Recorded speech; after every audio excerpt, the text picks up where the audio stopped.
Et voilà pour cette jeunesse en jachère décrite par Daniel Vigne et par Michel Debat sur ces jeunes agriculteurs qui sont environ 5000 d'ailleurs à s'implanter chaque année, à s'installer chaque année. Ça paraît beaucoup, mais ça ne compense pas tous ceux qui partent en retraite. Pour parler de cette jeunesse, je dirais invisible, parce qu'on entend peu parler d'elle, peu parler d'elle, elle est discrète, elle travaille. Pour parler de ces jeunes ruraux, de leurs difficultés et de leurs attentes, eh bien, autour de la table, Claude Berry-Debat, vous êtes sénateur originaire du Béarn, et là vous êtes sénateur en Dordogne. Et vos parents étaient agriculteurs, vous? Oui. Même si vous-même n'avez pas choisi de poursuivre dans cette voie-là. Oui. Vous nous direz pourquoi. Florian Salmon, vous êtes producteur de lait, vous arrivez directement de Bretagne, exprès pour l'émission. Merci d'être là, d'avoir laissé les bêtes à qui d'ailleurs? À mes parents qui sont en train de faire le travail. D'accord, ils bossent avec vous sur l'exploitation? Voilà, en société. En société, on appelle ça une GAEC. Un GAEC, voilà. Un GAEC, un groupement... Un groupement agricole en exploitation commune. En face de vous, Jérémy Godet, vous êtes président du mouvement rural de jeunesse chrétienne. Exact. Vous vivez à la campagne, mais en fait vous travaillez à Paris. Et c'est votre femme qui travaille à la campagne. C'est ça. C'est ça? Et vous n'êtes pas agriculteur du tout. Et vous, Daniel Vigne, vous avez donc co-signé le documentaire qu'on vient de voir, un très joli documentaire. Pourquoi ce sujet-là? Pourquoi cette campagne et cette ruralité? J'avais commencé il y a 30 ans en faisant une série qui s'appelait Inventaire des campagnes avec Emmanuel Leroy-Ladurie, qui était une série de films sur la fin d'une civilisation, enfin la civilisation rurale. 30 ans après, j'ai voulu aller voir l'état de ce monde rural. J'ai commencé par un film sur les femmes en campagne qui... ont fait un travail d'indépendance vis-à-vis d'une société traditionnelle remarquable. D'ailleurs, avec une dame de Dordogne qui s'appelle Madame Lacombe. Et puis après, j'ai voulu voir ce qu'étaient ces jeunes dont on ne parle pas. Effectivement, ils sont moins agités que les jeunes des cités. Et... Vous avez des attaches vous-même, rurales ou pas? Oui, par mes grands-parents dans le Bourbonnais, oui, dans l'Allier. Donc pour vous, c'est quoi? Aller sur cette terre-là? C'est un peu explorer sa mémoire. Quand même. Oui. Qu'est-ce qui vous a surpris donc en 30 ans? Vous dites, j'avais fait ça avec Leroy-Ladurie. 30 ans plus tard, vous découvrez quoi? Je découvre que cette culture rurale a un peu disparu. Maintenant, il y a un sentiment d'abandon. Il y a des jeunes qui sont dans une vivacité et un bonheur d'être là et une souffrance due à cette non-visibilité. Il y a aussi un complexe social et voilà, tout ça se mélange un petit peu d'une façon chaotique. De la souffrance, ouais. Du complexe. Ouais. Est-ce qu'il y a des codes pour pénétrer, si je puis dire, ce milieu, comme il peut y avoir des codes quand on va dans banlieue, par exemple? On se dit, on n'est pas admis forcément très facilement dans certains quartiers de banlieue. Est-ce que là, en campagne, il n'y a pas de tout ça? Non, moi je pense que ce sont des gens qui se livrent relativement facilement dès lors qu'on s'intéresse à eux. Ils vous font un bon accueil? Absolument. Et ils sont plutôt contents de voir quelqu'un qui s'intéresse à eux? Ils sont surtout très contents de voir que quelqu'un vient s'intéresser à leurs problèmes, à leur vécu et à leur quotidien. Florian Salmon, ça vous aurait plu d'avoir quelqu'un qui vienne vous voir comme ça pour filmer votre travail? Tout à fait. Partager notre passion tous les jours, bénéfique pour notre image et partager avec tout le monde.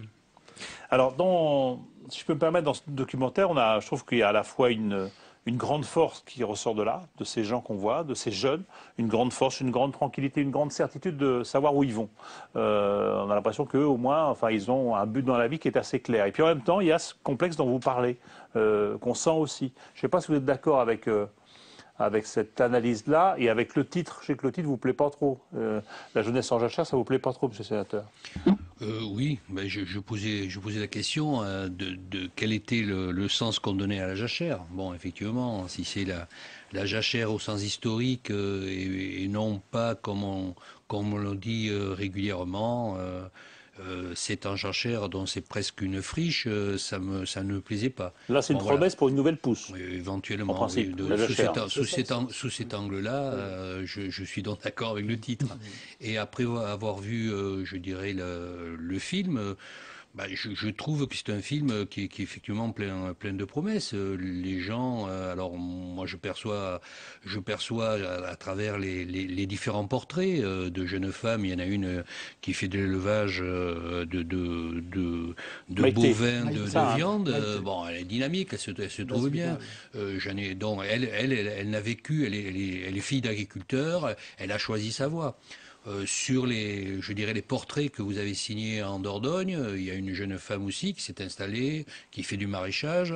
Après avoir fait des études supérieures, elle est partie à la ville, et puis elle est revenue sur les terres ou ce qui restait de la ferme de la grand-mère pour faire du maraîchage bio. On a également un jeune agriculteur qui était le dernier de la famille, si j'ai bien compris. Ces deux familles étant à Lannoy, une commune que je connais bien. Vous trouvez quoi, que c'est fidèle avec la perception que vous avez, vous, du milieu agricole? Voilà. Je crois on a parlé du milieu rural. C'est pas forcément le milieu agricole. Oui, parce que je crois qu'il faut bien faire attention. Ruralité ne veut pas dire agriculture. Nous avons en milieu rural des gens qui sont d'origine agricole, mais nous avons de plus en plus de personnes qui ont voulu revenir dans la campagne, parce que en fuyant la ville, parce qu'il y avait une certaine tranquillité, et puis il y en a d'autres qui sont, parce que leur entreprise, même si on considère qu'elles sont assez peu nombreuses, sont à la campagne. Donc, mais voilà. Dans votre film, on voit essentiellement quand même des agriculteurs, non? Oui, essentiellement, mais enfin, cette jeune femme dont vous parlez est revenue. Elle a fait des études, le monde de la ville ne lui plaisait pas forcément, et elle a profité des terres, puisque c'est le grand problème, trouver des terres pour s'installer. Elle a profité des terres. Dans le maraîchage, il n'en faut pas beaucoup. De sa grand-mère. Oui, mais enfin, il les faut quand même. Et pour venir s'installer et repartir avec une dynamique assez exceptionnelle. Moi, ce qui m'a frappé, c'est le courage de tous ces jeunes. Et je pense qu'il y a une alternative. C'est partir, rester, revenir. Quoi, quand on grandit dans la campagne, Exactement. On dit qu'est-ce que je fais? Exactement. Ça a été votre cas, Jérémy?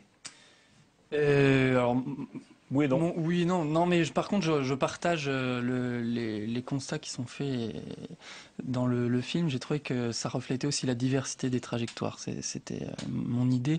Parce qu'aujourd'hui, en fait, on s'aperçoit que, pour caricaturer, il y a un peu trois types de jeunes ruraux.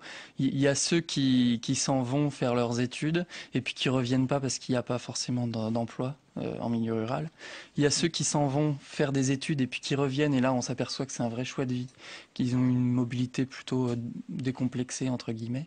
Et puis il y a ceux qui sont jamais partis, qui ont privilégié des études plutôt courtes, qui ont souvent des soucis d'emploi, de mobilité, etc. C'est ça, votre partir, revenir ou rester. Exact. Voilà. Et je trouve qu'il y a un peu les trois cas de figure, et du coup c'est assez intéressant. En 50 minutes, je trouve que ça balaye pas mal de situations. Ouais. Donc ça correspond à ce que vous vivez aussi. Ouais, je pense que je m'y suis pas mal reconnu, notamment dans les premières images avec le car d'école qui fait le ramassage scolaire. Je pense que ça c'est quelque chose que vivent tous les jeunes ruraux, quoi. Voilà. Avec des journées, faut se les faire quand même. Hein. Après, moi, donc je faisais pas l'heure d'études du soir, donc je rentrais plus vite chez moi le soir, mais c'était ça. Le matin, on partait dans la nuit pour aller au bout du chemin à prendre le car parce que les parents faisaient le travail. Mais on regrette pas du tout ça. C'était passionnant, le car avec les voisins, le début de la rigolade toute la journée, quoi. Voilà, c'est des bons souvenirs. Alors on va voir un premier extrait de votre documentaire sur, alors je ne sais plus qui c'est, qui nous raconte justement pourquoi il a fait le choix de rester et comment il a vu les autres partir. Moi j'ai toujours vécu à Lannoy, oui. Je suis né là, j'ai fait mes études un petit peu à Limoges, mais j'ai pas beaucoup quitté. Et après, étant jeune, on avait un bon groupe d'amis jusqu'à 17 ans. Et puis les amis sont tous partis, c'est-à-dire que les uns vont faire leurs études à Bordeaux, les autres à Toulouse. Et il reste ceux qui ont soit une entreprise à reprendre derrière, c'est-à-dire ce papa est plombier ou est couvreur ou est agriculteur comme moi, et pas toujours. Donc du coup, je me suis retrouvé tout seul à la campagne à 19 ans. Tout le monde est parti. Les amis reviennent un petit peu pour les vacances, mais tout le monde s'est échappé et a fait sa vie en ville, docteur, etc., etc. Et après, moi, je suis resté, je me suis installé et depuis mes 20 ans jusqu'à maintenant, je suis ici en campagne. Ah, ça, c'est Dominique qui parle. On ne sait pas trop s'il est content ou s'il le regrette quand on l'écoute comme ça. Oui, il y a sans doute peut-être une nostalgie De ne pas avoir tenté autre de chose. pas avoir tenté autre chose, oui. Mais en même temps, il fabrique un sacré foie gras et des magrets de canard absolument extraordinaires. D'accord, vous avez Il resté est- longtemps pour tourner la ferme parce que c'était quand même sympathique, j'imagine. Oui, et c'est un homme tout à fait formidable. Qui est dans ses produits. Qui est dans Et ses qui est bien dans ce qu'il produits, fait. qui a fait une table d'hôte, qui essaye de se débrouiller avec tout ce qu'il a sous la main. Et je crois que c'est ça, aussi le milieu rural, c'est à l'heure actuelle se débrouiller, quoi. Et c'est comment faire 3 ou 4 choses à la fois. Florian Salmon, vous partiez, rester, Moi, vous donc, là, revenir. Vous avez choisi quoi? clairement, la question ne s'est pas posée. Mes parents donc, étaient sur une exploitation et une autre se libérait dès la fin de mes études. Donc moi, Vous faisiez des études agricoles. voilà, j'étais en bac professionnel agricole, donc à une 60aine de kilomètres de l'exploitation, même s'il y avait des écoles plus proches. Mais mes parents voulaient me mettre en pensionnat, donc moi c'était une très bonne chose. J'ai énormément apprécié le dépaysement et d'autres visages, d'autres personnes que j'ai découverts. Et donc je suis resté. Et ce qui m'a fait rester aussi, c'est d'autres personnes qui partent travailler à l'extérieur et qui ensuite reviennent. Donc je me dis, j'aurais peut-être pas l'expérience de l'extérieur, mais au moins j'aurais le bonheur que si eux reviennent, c'est qu'il y a Est-ce une que vous vie avez ici. toujours su que vous alliez faire ce métier-là? Est-ce que c'était une évidence ou pas pour vous? Pour moi, il y avait deux choses, mais il y avait peut-être deux choses possibles, mais c'était toujours en lien avec la terre et les animaux. De toute Ça façon, pouvait être que ça. Voilà. Et, Bon, et vous lorgniez sur la ferme d'à côté en disant quand est-ce qu'il va arrêter pour que je puisse non, pas récupérer du tout. son Ça a été- troupeau? ça a été vraiment une Ou c'est vous qui opportunité. l'avez poussé un petit peu pour qu'il arrête? Non, non, pas du tout. C'était une opportunité avec des problèmes, quelqu'un qui a eu des problèmes de santé. Donc voilà, c'était vraiment une opportunité pour moi et vraiment proche, quoi. Et cette personne a bien voulu attendre un tout petit peu pour me céder ses terres. Qu'est-ce qui vous plaît le plus dans ce métier-là? Alors dans mon métier, en Bretagne, on a la chance, c'est assez diversifié quand même. On fait jamais, même d'une année sur l'autre, on commence à faire les mêmes opérations, mais ça se passe jamais de la même manière. On a la météo qui nous perturbe toujours un petit peu. On a les bêtes, on sait jamais trop qu'on les ramasse. On les ramasse. Après, on se dit va peut-être les remettre dehors. C'est On les jamais ramasse, pareil. ça veut dire qu'on les On les remet à rentre, l'abri, on les rentre? Voilà, on les rentre pour la période hivernale où tout le monde est ramassé par rapport aux conditions. C'est un Faut pas le petit faire trop tôt, faut pas le faire trop tard. Voilà, et puis Ouais. jouer sur les stocks, essayer de gagner un petit peu de pâturage et puis un petit peu d'économie, on va dire. C'est quoi? C'est la liberté qui va avec? C'est quoi? Voilà, on est responsable de ce qu'on fait, quoi. Après, si on fait une petite erreur, c'est à nous de rectifier derrière le tir et on assume. Autour de vous, à l'école communale, je ne sais pas si vous êtes passé par là, Oui. qu'est-ce qu'ils sont devenus les jeunes qui étaient avec vous? Ils sont... Hier soir encore, j'avais un de mes plus grands copains de l'école communale qui était chez moi et on a discuté, donc à peu près, se rappeler les personnes qui étaient avec nous. Et au jour d'aujourd'hui, on compte à peu près un tiers des personnes sont restées sur la commune vraiment. Donc après, certaines sont montées à Paris, d'autres sont principalement sur Rennes. Donc dans tous les milieux possibles, hein. Après, ceux qui sont principalement restés, c'est dans le milieu un peu plus social et un petit peu agricole également. Et on a la chance d'avoir la ville de Fougères près de chez nous, qui est quand même une ville de 25 000 habitants. Mais on est considéré comment quand on a fait le choix de rester s'occuper de l'exploitation agricole, travailler avec ses parents? Est-ce qu'on est par les autres qui eux peuvent éventuellement travailler dans une banque, à la ville, je sais pas quoi?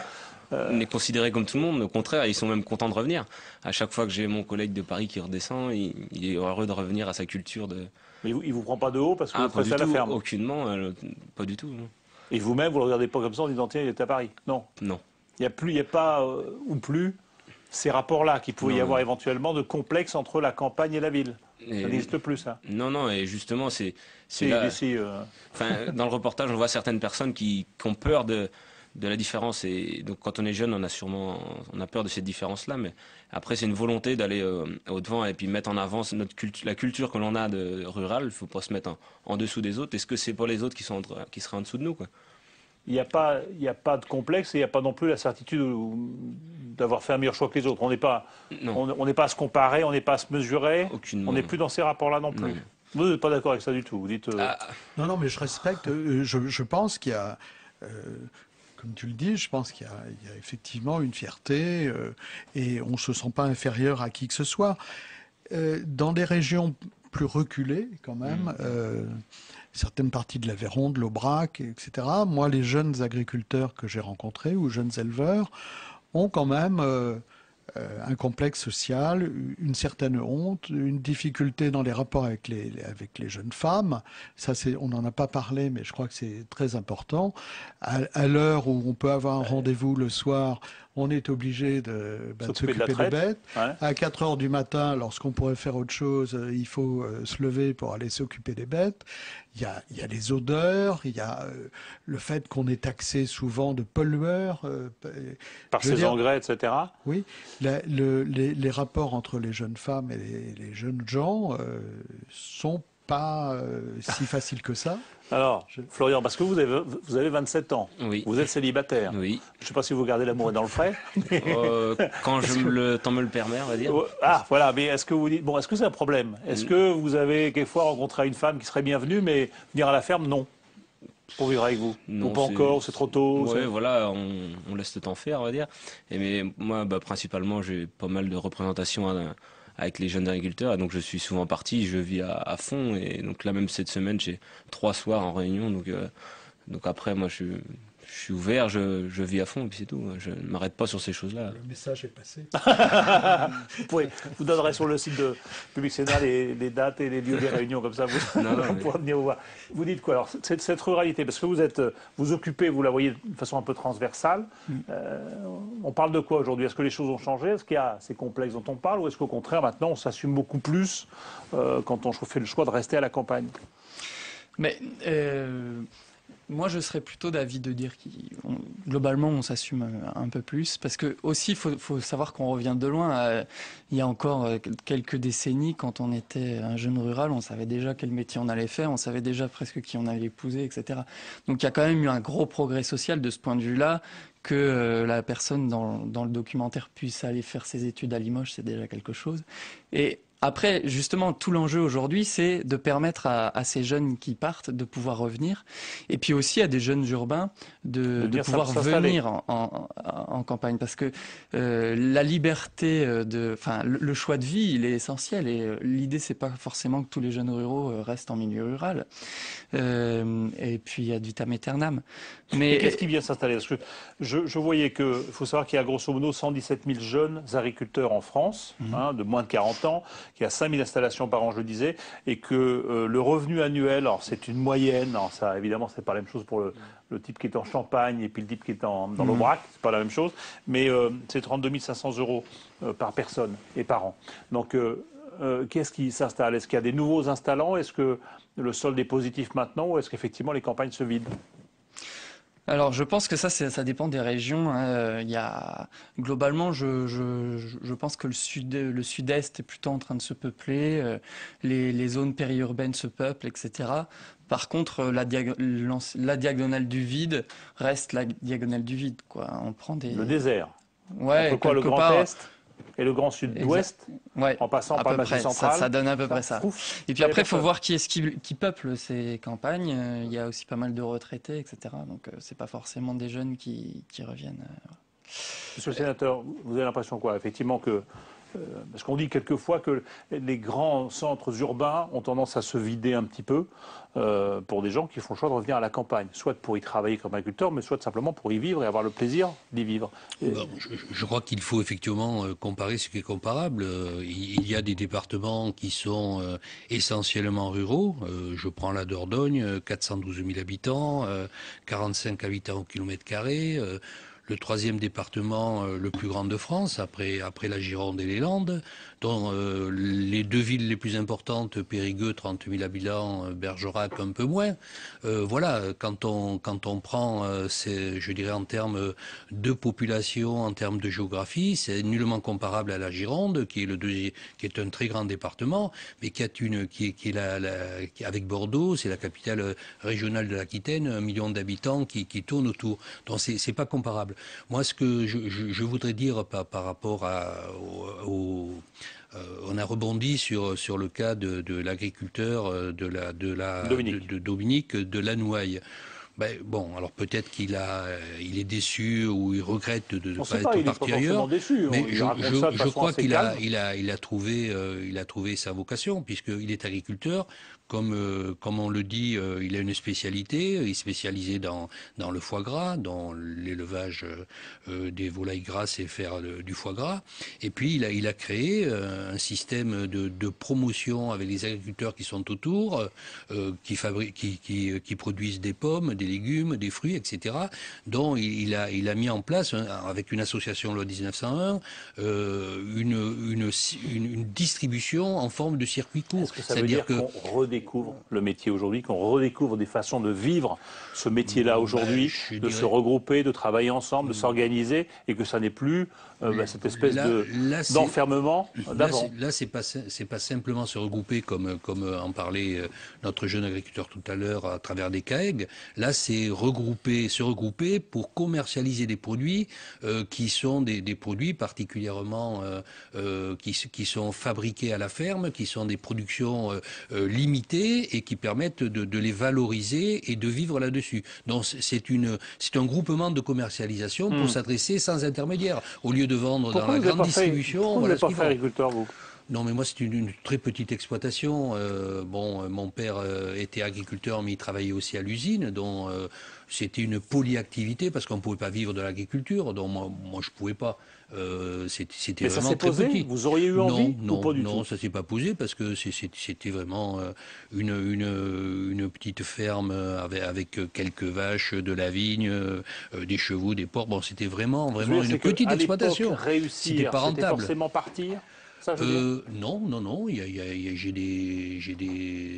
des jeunes de mon âge qui, parce qu'ils avaient des exploitations plus importantes, se sont regroupés. Il faut savoir que c'est pas du tout comparable à la Bretagne. Dans les Pyrénées-Atlantiques ou dans la Dordogne, sauf certaines régions, vous avez une moyenne d'exploitation qui est de 30 hectares. Bon, voilà, on fait de l'élevage dans le secteur où vous étiez, la Nouaille, il y a Limoges qui est pas loin, il y a le Limousin, la Corrèze. Là, c'est surtout de la viande de limousine que l'on fait avec des gens qui sont des éleveurs amoureux, je dirais, de leur travail, qui produisent du veau de boucherie, du veau sous la mer, ou qui sont inscrits au hardbook limousin, donc qui font des concours, etc., et qui font progresser la génétique au niveau avec cette passion du métier. Voilà. On va écouter Maïté. Vous en parliez tout à l'heure de Maïté. Maïté, c'est pas celle qu'on connaît sur les écrans de télé quand elle faisait la cuisine, hein. C'est une autre Maïté qui, elle, élève des bêtes et elle illustre et qui est formidable. Ce que dit Monsieur le Sénateur, c'est-à-dire ces jeunes ont une passion des animaux, de l'élevage, du vivant. C'est vraiment Maïté, elle materne ses bêtes. Eh ben, écoutons-la, puisqu'elle le dit. Moi, j'ai toujours voulu faire ça. J'ai 2 grandes sœurs, donc on était 3 filles à la maison. Et on a toujours, toutes les 3, plus ou moins suivi notre père au travail. Et le suivre au travail, c'était être avec les animaux, être à la ferme continuellement. Donc, visiblement, je suis la seule qui a accroché. Mais c'est vrai que moi, j'ai été baignée depuis tout petit dans les animaux. Donc, c'était les animaux, c'était la ferme, c'était le travail à l'extérieur. Parce qu'on est éleveur avant tout, malgré toutes les contraintes qu'on a, tous les jours on donne la vie, hein, donc tous les jours quand on nourrit nos bêtes, c'est pour qu'elles fassent des veaux. Les veaux, on s'en occupe comme si c'était nos gosses, hein. Enfin, on a 50 gosses à l'étable chaque année, ça donne du travail, je peux vous le dire. Elle est sympa, Maïté, non? Elle fait une belle exploitation et de beaux animaux. Tout à l'heure, une force de la nature aussi, on la voyait porter son veau. Oui, la santé, hein. Oui, bon, mais elle a 50 enfants, elle dit. 50 gosses à l'étable tous les ans. Vous aussi? Voilà. Oui, une soixantaine. Une soixantaine de vaches laitières. Est-ce qu'il y a donc cette fierté-là à faire ce métier, à faire du beau produit, etc. C'est sûr, et c'est d'autant plus passionnant et plus valorisant, et c'est plus facile de l'assumer encore derrière. Et toute la volonté, elle est là. Hein. Plus on sera content de ce qu'on fera, plus on s'assumera, plus on ira au-devant des autres, et c'est comme ça qu'on se fera connaître le mieux et avoir une meilleure image de nous. Je dis ça parce que j'ai l'impression que c'est le cas. J'ai l'impression que les Français sont de plus en plus soucieux de la qualité des produits qu'ils achètent, de leur origine, de leur traçabilité, etc. et de la fierté de l'artisan, du travail bien fait. Et l'agriculteur en fait partie. Est-ce que c'est ça aussi l'impression qu'on a dans les campagnes aujourd'hui?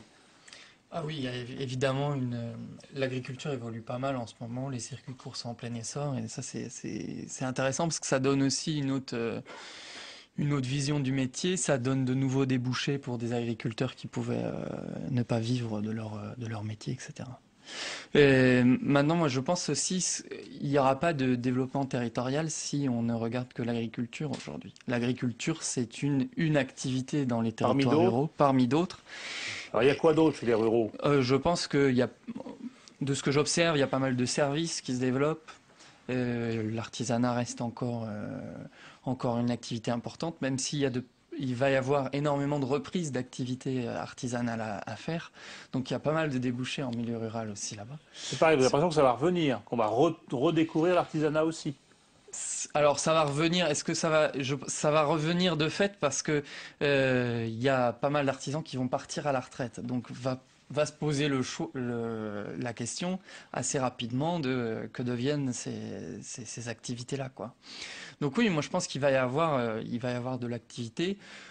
Il va y avoir aussi de l'activité parce que la population vieillit globalement, donc il faut s'en occuper. Donc il faut s'en occuper, voilà, exactement. D'accord. Et elle a besoin d'artisans effectivement pour elle a besoin d'artisans, éventuellement elle a réparer besoin une de chaudière ou je service sais pas pourquoi. Non mais etc. je me demande, est-ce qu'il y a aussi un rapport différent à la campagne parce que dans les années 68, il y a eu ce grand exode rural. Enfin, je veux dire, il y a cette quête de la ruralité, version un petit peu bohème, version un petit peu Larzac, les chèvres et tout le reste. On a l'impression qu'il y a une approche aussi aujourd'hui beaucoup plus pratique, réaliste. Vous-même, votre épouse, vous me disiez, elle va faire de la vente. Voilà, une épicerie itinérante. Une épicerie itinérante. Elle va aller sur les marchés. Bon, c'est assez génial. Mais voilà, est-ce qu'il y a 10 ans, elle aurait voulu faire ce métier-là? Ou est-ce que vous auriez fait autre chose? Je pense qu'effectivement, ce genre de métier, il y a 10 ans, n'était pas vu de la même façon. Il y a une évolution des mentalités qui est à l'œuvre là-dessus, notamment sur les pratiques de consommation.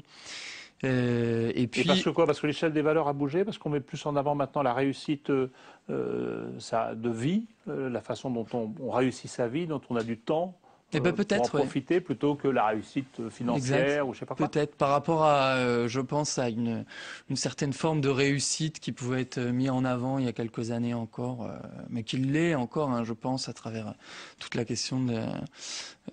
je pense aujourd'hui être trader, par exemple, ça fait pas vibrer grand monde et alors même que je pense qu'il y a une vivre à la campagne, oui. Il y a une frange de la population en tout cas qui est sensible à ce genre de choix de vie, de projet de vie. Ouais. Après, je pense aussi qu'il y a de plus en plus de gens qui souhaiteraient être agriculteurs.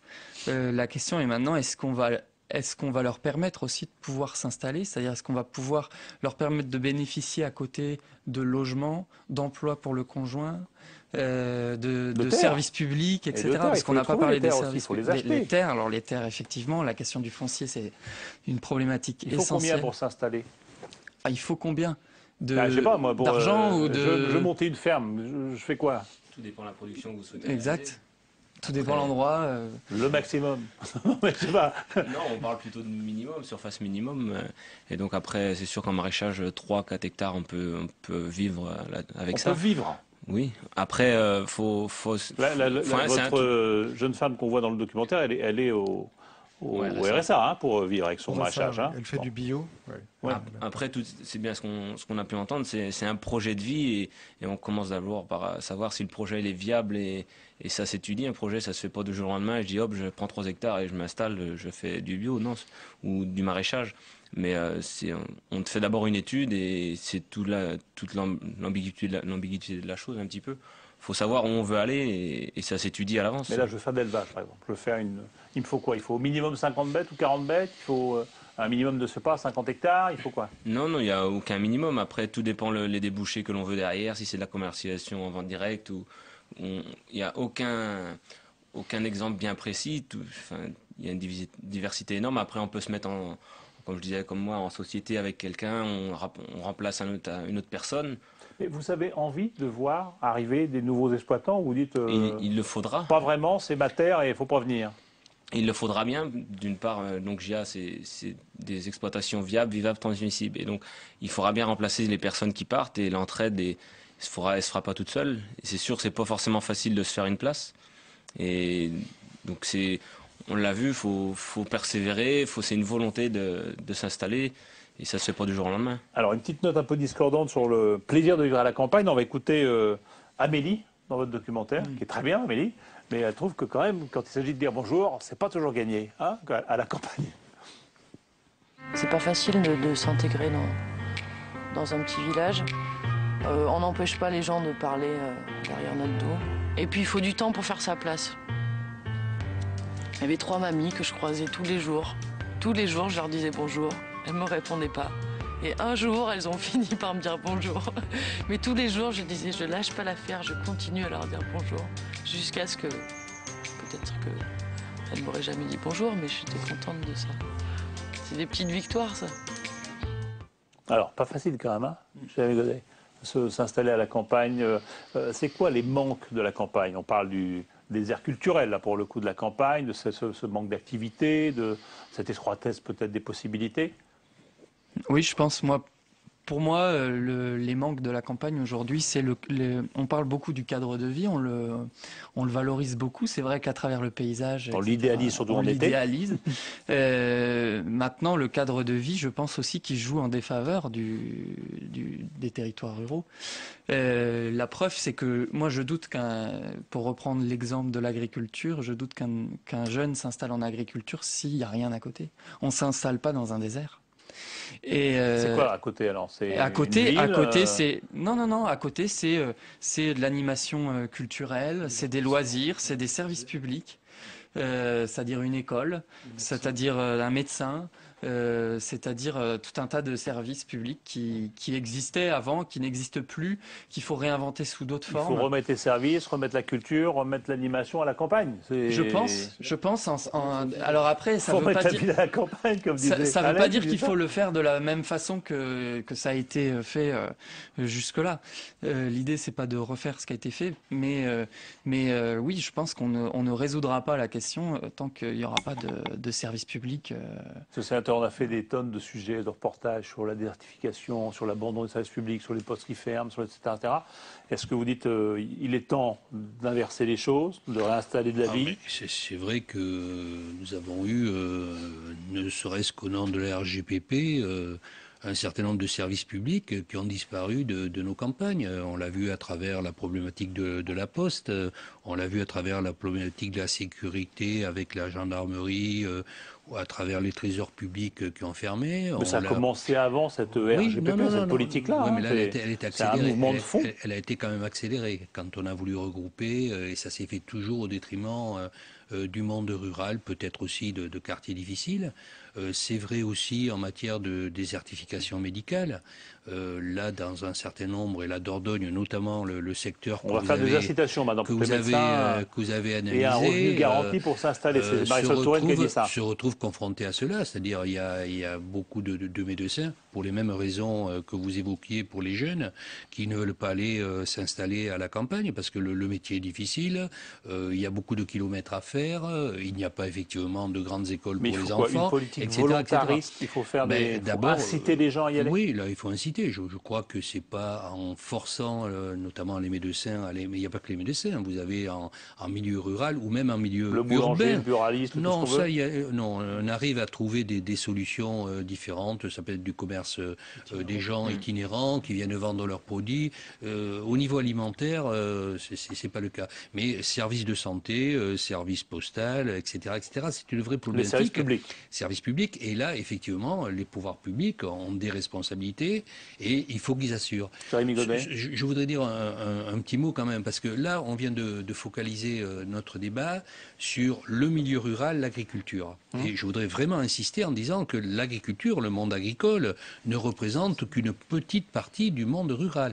Il y a les paysages, il y a les terres qui sont façonnées, qui sont travaillées. Mais à côté, vous avez des gens qui ont voulu revenir en milieu rural et vous avez des gens qui y vivent depuis longtemps parce qu'ils n'avaient pas les moyens peut-être de rester en ville, etc. Mais vous dites quoi? C'est l'espoir de la France, il peut être là aussi, aujourd'hui, c'est ça? C'est-à-dire que l'espoir de la France... Sur le développement oui, il peut y avoir des développements et je voudrais, puisque vous aviez fait un reportage sur la Nouaille, juste à côté de la Nouaille, il y a un canton qui s'appelle Exideuil, avec, on disait, il n'y a pas de travail. Vous avez Répéto, qui est installé à Saint-Médard d'Exideuil. Repetto, qui est connu par ses articles chaussants. La production est faite dans un petit village de 500 habitants, dans un canton rural. Et là, ils sont en train de former 60 jeunes. Ils ont une politique active qui s'inscrivent dans, je dirais, une volonté de rester, de pouvoir vivre, de faire travailler à la campagne. Donc vous avez en milieu rural des usines on pourrait prendre l'agroalimentaire. On a pris l'exemple d'Asfarjas qui fait à l'échelle de la ferme du foie gras de très bonne qualité, mais on a également des entreprises agroalimentaires qui sont des fleurons et qui sont installées également à la campagne. Voilà. Jérémy Godet, parce qu'on pourrait parler aussi d'Internet, du télétravail, bien sûr. Ça, c'est plus difficile effectivement. Avantages techniques qui permettent maintenant de s'installer à la campagne et de travailler, si je puis dire, en ville. Ça fait partie des choses. Je pense que ça fait partie des pistes qui peuvent. D'autant plus qu'on voit que les gens qui viennent s'installer là, pour le coup, qui n'ont pas forcément une origine rurale, sont dans des modes de vie qui sont très proches du milieu urbain, donc qui ont des aspirations en fait qui sont assez semblables. Je voulais aussi illustrer le fait que pour moi il y a eu aussi une volonté de la puissance publique de laisser de côté un peu les territoires ruraux. J'illustre ça par le fait qu'il y avait une ligne qui s'appelait la ligne animation rurale, qui concernait les associations d'une ligne budgétaire. Une ligne budgétaire. Dans le budget de la nation. Dans le budget du ministère de l'Agriculture, exactement, qui existait. Et en 2009, on a fait le choix, donc la puissance publique a fait le choix de l'arrêter, de la stopper. Il n'y a plus rien. Il n'y a plus de sous. Sauf que ça représentait quelques millions d'euros, je crois, à peine 8 millions d'euros. Et ça permettait de financer quoi? De l'animation locale, ça permettait de financer etc. l'animation locale, ce qu'on peut voir aussi dans le reportage, dans le documentaire avec les foyers ruraux, etc. Le MRJC aussi était dans le coup. Il y avait Famille Rurale, il y avait plein d'associations qui quotidiennement font de l'animation en milieu rural. Et on vous a coupé les vivres. Et on nous a coupé les vivres. Ah, c'est pas joli ça. Donc il y a quand même une... Oui, je veux dire, quand on dit la puissance publique, c'est la politique qui était menée par le gouvernement qui était en place. On va remettre des sous. Non, ce serait démagogique de dire tout va changer. Non, on ne va pas faire pareil non plus. Je prends un exemple, par exemple, sur les jeunes agriculteurs. On a eu une demande des jeunes agriculteurs qui ont été faits. Cette demande a été faite auprès du ministre de l'Agriculture, Stéphane Le Foll, en disant on n'a pas assez de crédits pour permettre aux jeunes agriculteurs de s'installer. Bon, il y a un engagement qui a été pris sur 6 000 installations. L'année dernière, il y en avait eu 5 600 de mémoire. Donc, ça a été, je dirais, sanctuarisé. Les crédits ont été arrêtés dans le contexte difficile pour leur permettre justement de s'installer. Donc après, effectivement, je suis d'accord avec vous, un certain nombre d'animations, de moyens des animations locales ont été mises à mal. Ce qui me fait rebondir sur le type d'animation qui est proposé est issu effectivement de foyers ruraux. Ça émane, je dirais, de la base, d'amicales laïques dont il y a une forte... On voit le foyer rural, ça a l'air de marcher. Enfin, je ne sais pas s'il y en a beaucoup dans les campagnes où vous étiez. Vous avez beaucoup? Oui, beaucoup. Ça marche bien, ce sont des associations de jeunesse. Voilà. Et c'est eux qui sont le substrat un peu de l'animation, du divertissement. Mais ça s'est développé, ça. Oui, mais ça va pas très loin. Ça va pas très loin. Ils ont envie d'autre chose aussi. Parce que ça fait comme des pubs, en fait, comme dans les pubs anglais à la campagne. Ils font plein d'autres choses. Et puis, il y a d'autres associations qui font ce même genre de choses. Les amicales laïques qui font la même chose. Qui irriguent le tissu rural. Daniel Vive, vous avez l'impression que la campagne, c'est quoi? C'est notre avenir à nous aussi? Ça fait partie évidemment de notre présent et de notre avenir. Ce sont les gardiens du paysage aussi. Il y a 80%. Ça fait un peu passéiste quand on dit ça. Oui, je sais. C'est peut-être passéiste, mais enfin c'est une réalité. Je veux dire, il suffit de traverser la France pour voir qu'elle est belle. Et elle est belle. C'est pas parce qu'elle est travaillée. Elle est belle parce qu'elle est travaillée. Ouais. Absolument. Non, je ne suis pas du tout passé, je suis très confiant. Il va se passer de belles choses. Si tous les politiques s'y mettent pour remettre un petit peu d'argent sur le tapis, parce qu'on voit se développer une méfiance du politique que je ne trouve pas bien. Donc il faut que tout le monde, là aussi, se réunisse et regarde ensemble. que c'est ici que beaucoup de Français viennent en vacances maintenant. La crise faisant, on revient sur les territoires On redécouvre ruraux, la France. On redécouvre. Il y a ici et là des gîtes, des chambres d'eau. On suspecte la nourriture qui vient d'ici ou là. Là, on a la possibilité de retrouver un rapport direct et là, pour avec le ce coup, qu'on on produit mange, local, on produit pas... etc. Donc il y a plein de bonnes choses à développer. Florian, vous avez l'impression quoi, d'être effectivement porteur d'un petit peu d'espoir comme ça, national, à travers ce que vous faites, ou c'est pas votre souci vraiment de tous les jours? Mais si, bien sûr que si. On œuvre pour tout ça. Quand on voit le reportage, c'est quand même une réalité.